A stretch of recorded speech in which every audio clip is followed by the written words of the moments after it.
ಆಗಲೇ ತನ್ನನ್ನು ಹಿಂಬಾಲಿಸ್ತಿದ್ದ ಹುಡುಗರು ಓಡ್ ಹೋಗೋದನ್ನು ಅವಳು ಕಂಡ್ಳು. ಅವಳಿಗೆ ಸಮಾಧಾನದ ನಿಟ್ಟುಸಿರು ಬಂತು. ಹತ್ತು, ನಾನು ಮನೆಗೆ ಬಿಡ್ತೀನಿ. ಅವನ ಗಂಭೀರವಾದ ಧ್ವನಿಗೆ ತಿರುಗಿ ನಿಂತಿದ್ದ ಅವಳನ್ನು ಅವನತ್ತ ನೋಡುವಂತೆ ಮಾಡಿತು. ಆಗಲೂ ಮಾರ್ಕೋನ ಕಣ್ಣುಗಳು ತನ್ನ ಮುಂದೆ ಭಯದಿಂದ ನಡುಕ್ತಿದ್ದಂತಹ ಆ ಹುಡುಗಿ ಮೇಲೆ ಇತ್ತು. ನೋಡಿದ್ರೆ ಗೊತ್ತಾಗುತ್ತೆ, 15-17 ವರ್ಷ ವಯಸ್ಸಿರ್ಬೋದು. ಶಾಲಾ ಸಮವಸ್ತ್ರವನ್ನು ಧರಿಸಿದ್ದಾಳೆ. ಹತ್ತಿದ್ರಿಂದ ಮುಖ ಮತ್ತು ಕಣ್ಣುಗಳೆಲ್ಲ ಕೆಂಪಾಗಿ ಊದ್ಕೊಂಡಿದೆ. ಮಳೆ ನೆನೆದ ಕಾರಣ ಅವಳ ಬಟ್ಟೆ ನೀರು ಕುಡಿದು ಮೈಗೆ ಅಂಟಿಕೊಂಡಿತ್ತು. ಚಳಿಯಿಂದ ಅವಳು ಸಣ್ಣಗೆ ನಡುಕ್ತಾ ಇದ್ಲು. ಹತ್ತೋ ಅಂತ ಗಂಭೀರವಾಗಿ ಹೇಳಿ ಮಾರ್ಕೋ ಅವಳ ಕೈ ಹಿಡಿದು ಕಾರ್ನೊಳಗೆ ಕೂರಿಸ್ದ. ಜೊತೆಗೆ ಅವನು ಡ್ರೈವಿಂಗ್ ಸೀಟ್ಗೆ ಹತ್ತಿ ಕೂತ. ಆಗಲೂ ಲಿಖಿತ ಭಯದಿಂದ ನಡುಕ್ತಾ ಇದ್ಲು. ಒಬ್ಬ ಅಪರಿಚಿತನ ಜೊತೆ ಹೋಗೋದಕ್ಕೆ ಭಯ ಅನಿಸಿದ್ರೂ ಅಂತಹ ಕಷ್ಟದ ಸಮಯದಲ್ಲಿ ತನ್ನನ್ನು ರಕ್ಷಿಸಿದ ಅವನ ಮೇಲಿನ ನಂಬಿಕೆಯಿಂದ ಮತ್ತು ಇನ್ನು ಮುಂದೆ ಇಂತಹ ಅಪಾಯ ಸಂಭವಿಸಿದ್ರೆ ತಾನು ಒಬ್ಬಂಟಿ ಆಗ್ತೀನಿ ಎಂಬ ಭಯದಿಂದ ಅವಳು ಸುಮ್ಮನೆ ಕೂತ್ಲು.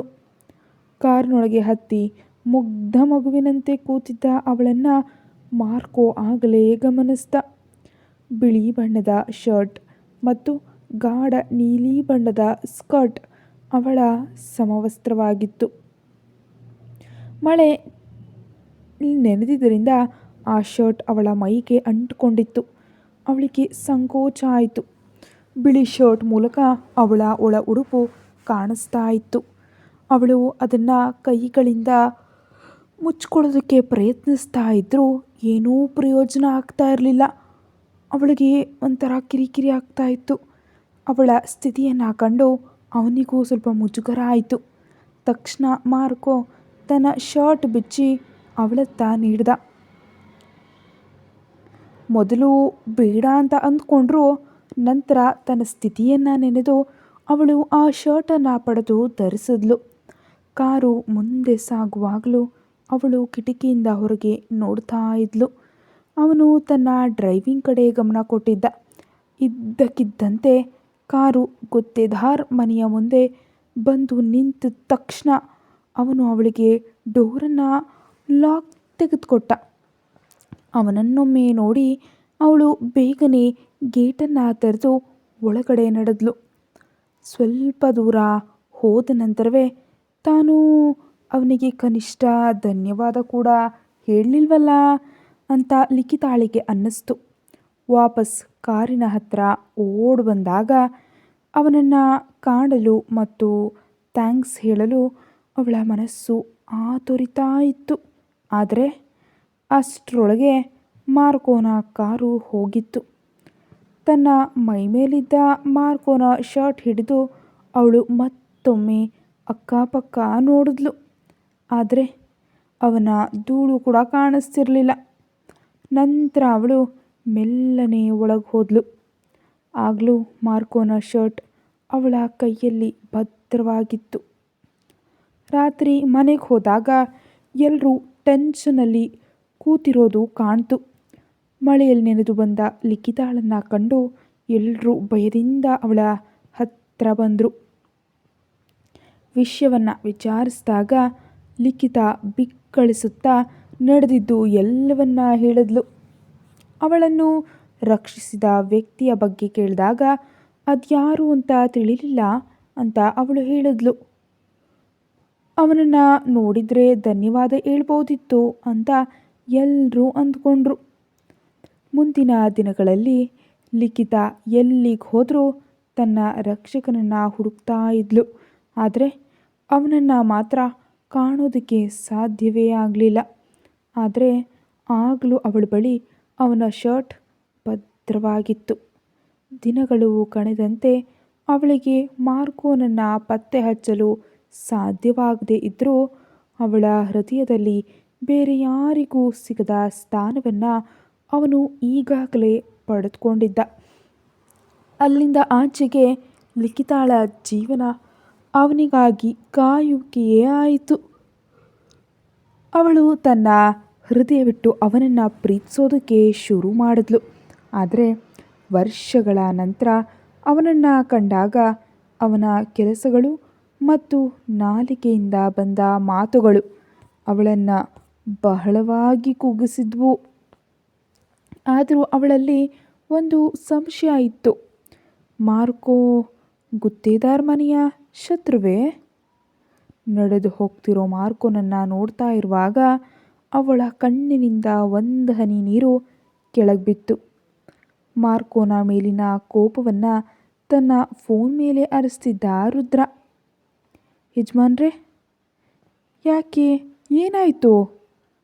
ತನ್ನ ಮುಂದೆ ಕೋಪದಿಂದ ಮುಖ ಬಿಗಿದ್ಕೊಂಡು ನಿಂತಿರೋ ರುದ್ರನನ್ನು ಕಂಡು ರಂಜನಿಗೆ ಸ್ವಲ್ಪ ಭಯ ಆಯಿತು. ಕಳೆದ ಕೆಲವು ದಿನಗಳಿಂದ ರುದ್ರನ ನಗುವಿನ ಮುಖ ಮಾತ್ರ ಅವಳಿಗೆ ಪರಿಚಯ ಇತ್ತು. ಇದ್ದಕ್ಕಿದ್ದಂತೆ ಅವನ ಮುಖ ಕೋಪದಿಂದ ಕೆಂಪಗಾಗಿರೋದನ್ನು ಕಂಡು ಏನೋ ಅಹಿತಕರ ಘಟನೆ ನಡೆದಿದೆ ಅಂತ ರಂಜನಿಗೆ ಖಚಿತವಾಗ್ಬಿಡ್ತು. ಅದಕ್ಕೆ ಅವಳು ಟೆನ್ಷನಿಂದಲೇ ಅವನನ್ನು ಕೇಳಿದ್ಲು. ಅವಳ ಪ್ರಶ್ನೆಯು ಅವನನ್ನು ಆಲೋಚನೆಯಿಂದ ಎಚ್ಚರಿಸಿತು. ದೀರ್ಘವಾಗಿ ಉಸಿರು ತೆಗೆದು ರುದ್ರ ತನ್ನ ಕೋಪವನ್ನು ನಿಯಂತ್ರಣ ಮಾಡಿಕೊಂಡ. ರಂಜನಿ, ಏನು ಹೇಳೋದಕ್ಕೆ ಈಗ ಸಮಯ ಇಲ್ಲ, ನಾನು ಬಂದ ಮೇಲೆ ನಿನ್ನ ಹತ್ರ ಮಾತಾಡ್ತೀನಿ. ಅವಳನ್ನ ನೋಡಿ ಗಂಭೀರವಾಗಿ ಅಷ್ಟನ್ನು ಮಾತ್ರ ಹೇಳಿದ ನಂತರ ಅವನು ಬೇಗನೆ ವಾಶ್ರೂಮ್ಗೆ ಹೋದ.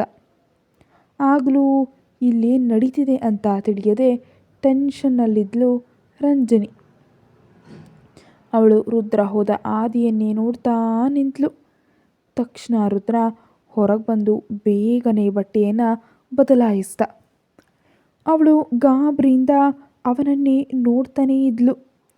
ಅವನ ಗಡಿಬಿಡಿ ಮತ್ತು ಆಗಲೇ ಬಂದ ಫೋನ್ ಕಾಲ್, ಎಲ್ಲಕ್ಕಿಂತ ಹೆಚ್ಚಾಗಿ ಮುಖದ ಭಾವವನ್ನು ನೋಡಿ ಅವಳಿಗೆ ಭಯ ಶುರುವಾಯಿತು. ರುದ್ರ ಎಲ್ಲವೂ ಸರಿಯಾಗಿದೆ ಅಂತ ಖಚಿತಪಡಿಸ್ಕೊಂಡು ವಾಚನ್ನು ಕಟ್ಟಿ ಫೋನ್ ಹಿಡಿದು ಬಾಗಿಲನ್ನು ತೆಗೆಯುವಾಗ ಅವನಿಗೆ ಒಂದು ವಿಷಯ ನೆನಪಾಯಿತು. ಅವನು ತಕ್ಷಣ ತಿರುಗಿ ರಂಜನಿಯನ್ನು ನೋಡಿದಾಗ ಅವಳು ಏನನ್ನೂ ಆಲೋಚಿಸುತ್ತಾ ನಿಂತ ಇರೋದು ಕಾಣ್ತು. ವೇಗವಾಗಿ ರುದ್ರ ರಂಜನಿಯ ಹತ್ತಿರ ಬಂದು ರಂಜನಿಯನ್ನು ಬಿಗಿಯಾಗಿ ಅಪ್ಕೊಂಡ. ಲವ್ ಯು ಹೆಂಡ್ತಿ ಅಂತ ಅವಳ ಕಿವಿಯಲ್ಲಿ ಹೇಳಿ ಮೆದುವಾಗಿ ಮುತ್ತಿಟ್ಟ. ಇದೆಲ್ಲವೂ ಸೆಕೆಂಡ್ಗಳಲ್ಲಿ ನಡೆಯಿತು. ರಂಜನಿ ತಲೆ ಎತ್ತಿ ನೋಡೋ ಮೊದಲೇ ರುದ್ರ ಬಾಗಿಲು ತೆರೆದು ಹೊರಗೆ ಹೋಗ್ಬಿಟ್ಟಿದ್ದ. ರುದ್ರನ ಕಾರು ವೇಗವಾಗಿ ಮಾರ್ಕೋನ ಮನೆಯತ್ತ ಓಡ್ತು. ಅವನು ಲಿಖಿತಾಳನ್ನು ನೋಯಿಸೋದಿಲ್ಲ ಅಂತ ರುದ್ರನಿಗೆ ಬಹಳ ನಂಬಿಕೆ ಇದೆ. ಆದರೆ ಈಗ ಮಾರ್ಕೋನ ಮನಸ್ಸು ದ್ವೇಷ ಮತ್ತು ಕೋಪದಿಂದ ತುಂಬಿದೆ. ಮೊದಲೇ ಅವನು ಕೋಪ ಬಂದರೆ ಯಾರಿಗೂ ಕಂಟ್ರೋಲ್ ಆಗೋದಿಲ್ಲ. ರುದ್ರನ ಕಾರು ಸ್ವಲ್ಪ ಸಮಯದಲ್ಲಿ ಮಾರ್ಕೋನ ಮನೆ ಮುಂದೆ ಬಂದು ನಿಂತಿತು.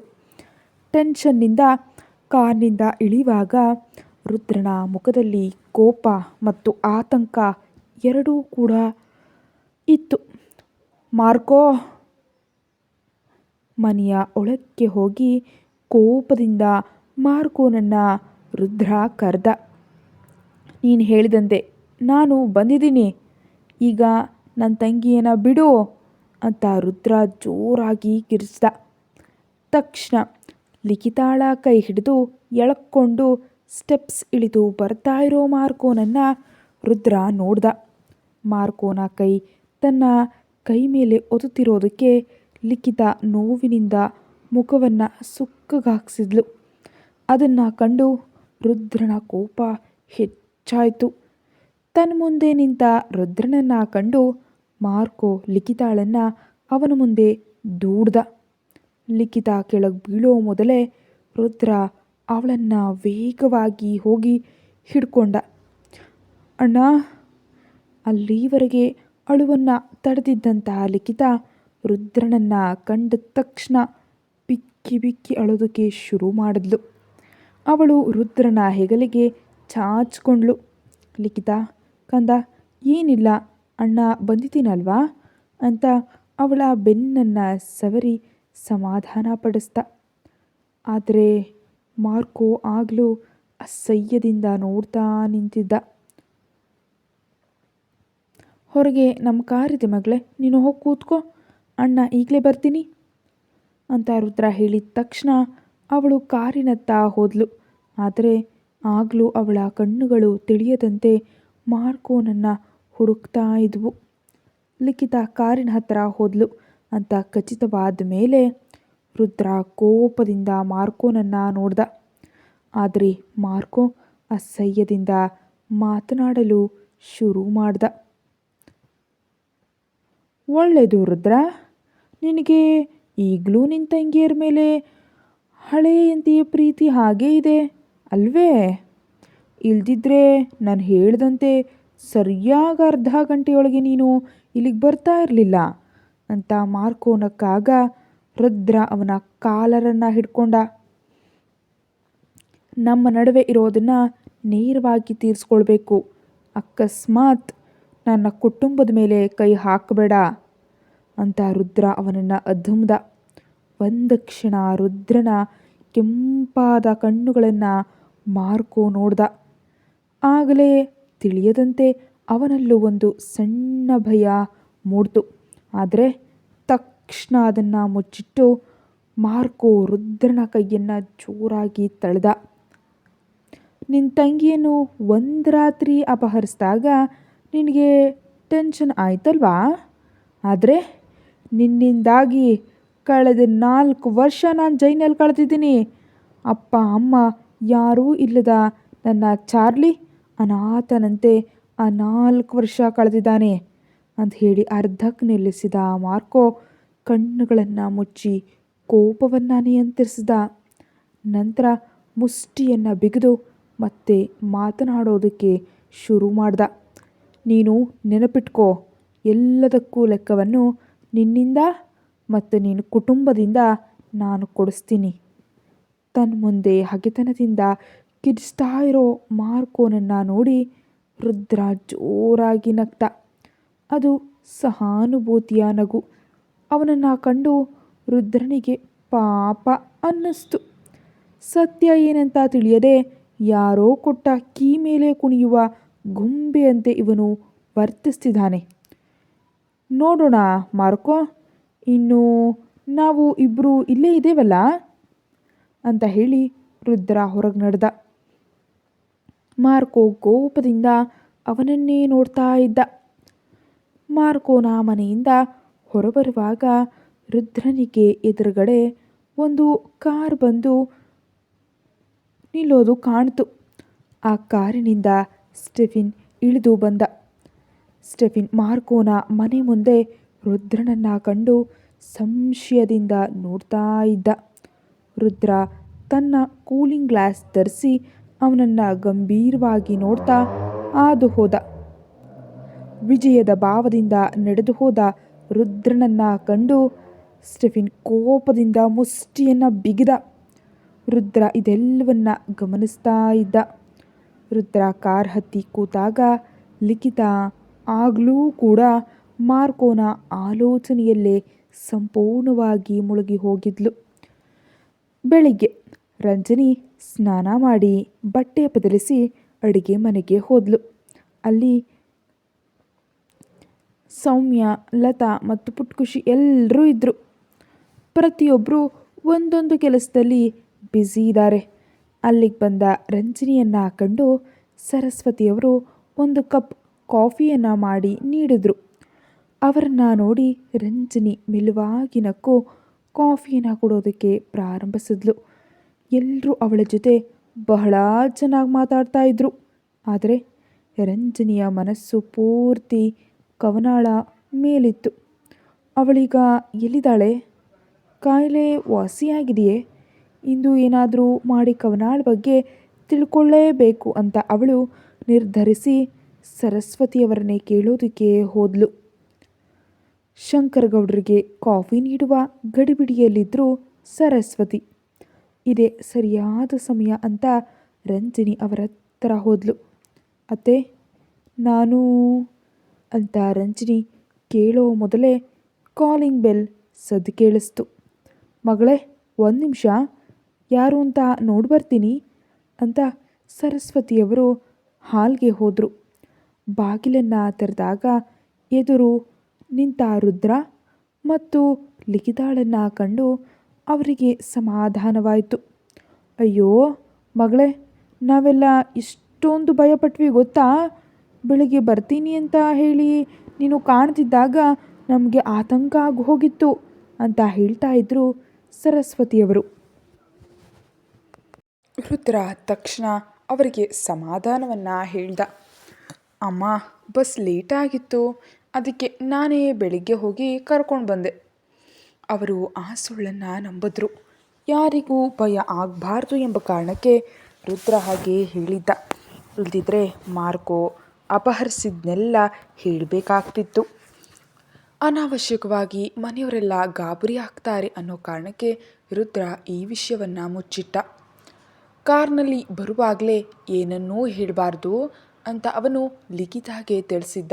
ಆದ್ದರಿಂದ ಲಿಖಿತಾ ಕೂಡ ಹಾಗೆ ಹೇಳಿದ್ಲು. ಮಗಳೇ, ಹೋಗಿ ಸ್ನಾನ ಮಾಡಿ ಫ್ರೆಶ್ ಆಗು, ಆಗ ಪ್ರಯಾಣದ ಸುಸ್ತು ಹೋಗುತ್ತೆ ಅಂತ ರುದ್ರ ಹೇಳಿದಾಗ ಲಿಖಿತಾ ಯಾರ ಮುಖವನ್ನು ನೋಡದೆ ಕೋಣೆಗೆ ಹೋದ್ಲು.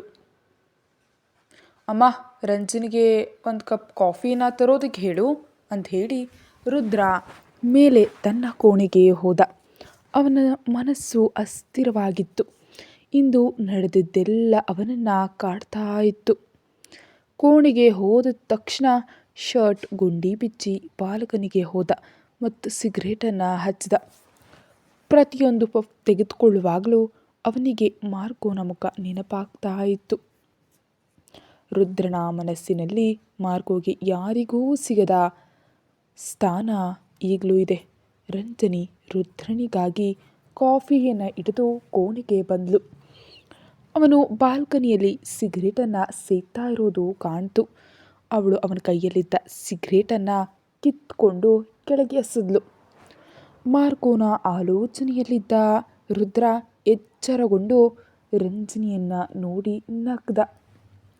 ನೆಲದ ಮೇಲೆ 5-6 ಸಿಗರೇಟ್ ತುಂಡುಗಳು ಇರೋದನ್ನು ಕಂಡು ರಂಜನಿಗೆ ಕೋಪ ಮತ್ತು ಸಂಕಟ ಎರಡೂ ಒಟ್ಟೊಟ್ಟಿಗೆ ಆಗ್ತಾ ಇತ್ತು. ಬಂದ 15 ನಿಮಿಷದಲ್ಲಿ ಇಷ್ಟೊಂದು ಸೇದಿದಾನಲ್ಲ ಅಂತ ಅವಳು ಗದರಿಸಿ ನೋಡಿದ್ಲು. ಸಾರಿ ರಂಜನಿ, ಸ್ವಲ್ಪ ಟೆನ್ಷನ್ ತಡೆಯೋದಕ್ಕೆ ಆಗಲಿಲ್ಲ ಅಂತ ರುದ್ರ ಅವಳನ್ನ ತನ್ನತ್ತ ಎಳೆದು ಅಪ್ಕೊಂಡ. ಆದರೂ ಸಿಗರೇಟ್ ಬಿಡೋದಿಲ್ಲ ಅಲ್ವಾ ಅಂತ ರಂಜನಿ ಕೋಪದಿಂದ ಕೇಳಿದ್ಲು. ಎಲ್ಲ ಕೆಟ್ಟ ಅಭ್ಯಾಸಗಳು ಬೇಗ ಬಿಡೋದಕ್ಕೆ ಆಗೋದಿಲ್ಲ ಕಂದ.